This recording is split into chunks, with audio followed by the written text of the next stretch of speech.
സാറേ ഈ പല പല ബിസിനസ്സുകൾ നമുക്ക് ഒരു ബിസിനസ്സുമായിട്ട് ഒരു ബന്ധമില്ലാത്ത മറ്റൊരു ബിസിനസ് ഇങ്ങനെ ഒരു ഐഡിയ എവിടെയായിരുന്നു? അതായത് വി ഗാർഡ് ആയിട്ട് ഒരു ബന്ധമില്ല, വണ്ടർലായിട്ട് ഒരു ബന്ധമില്ലാത്തതാണ് വി സ്റ്റാർ. ഇങ്ങനെ പല പല ബിസിനസ്സുകൾ വീട്ടിൽ. അപ്പോൾ ഇതെങ്ങനെയായിരുന്നു ഇങ്ങനെയുള്ള ഒരു ഇത്രയും ഡൈവേഴ്സിറ്റി? നേരത്തെ പറഞ്ഞ പോലെ വി ഗാർഡ് തുടങ്ങിയിട്ട് ഏകദേശം 20 വർഷത്തിന് ശേഷമാണ് ഇങ്ങനെ ഒരു ആലോചന തന്നെ തുടങ്ങുന്നത്. ആ സമയത്ത് ഇവർ സ്കൂളിൽ പഠിക്കുകയായിരുന്നു കുട്ടികൾ.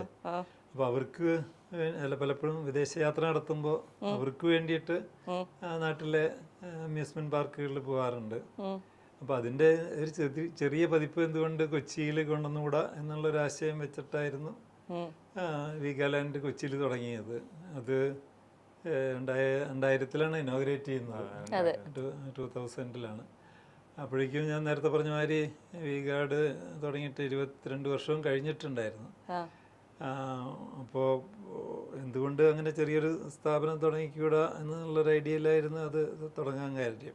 പക്ഷെ അത് വിചാരിച്ചേക്കാളും വളരെ, നേരത്തെ പറഞ്ഞല്ലേ, ബാംഗ്ലൂർ കുറച്ച് സ്ട്രഗിൾ ചെയ്തെന്ന് പറഞ്ഞാൽ അത്ര സ്ട്രഗിൾ ഉണ്ടായില്ല കൊച്ചിയിൽ. കാരണം പെട്ടെന്ന് അത് ടേക്ക് ഓഫ് ചെയ്തു. കാരണം ഇവിടെ ധാരാളം NRIs ഉണ്ട്, ധാരാളം പേർക്ക് ഡിസ്പോസിബിൾ മണി ഉണ്ടെന്ന് തോന്നുന്നു.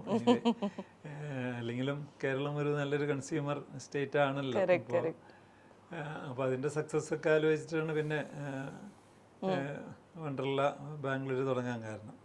എന്തുകൊണ്ട് വണ്ടർല അല്ലെങ്കിൽ അമ്യൂസ്മെന്റ് പാർക്ക് എന്ന് പറഞ്ഞാൽ നേരത്തെ പറഞ്ഞ മാതിരി നമ്മുടെ നാട്ടിൽ അങ്ങനത്തെ ഒരു ഫെസിലിറ്റി ഇല്ലല്ലോ. നേരത്തെ പറഞ്ഞല്ലോ, ബ്ലാക്ക് തണ്ടർ ഉണ്ട് തമിഴ്നാട്ടില്, ബോംബെയിൽ വേറെ SL വേൾഡ് ഉണ്ട്. പക്ഷെ കൊച്ചിയിൽ അല്ലെങ്കിൽ കേരളത്തിൽ പേരെടുത്തതൊന്നും ഉണ്ടായിരുന്നില്ല.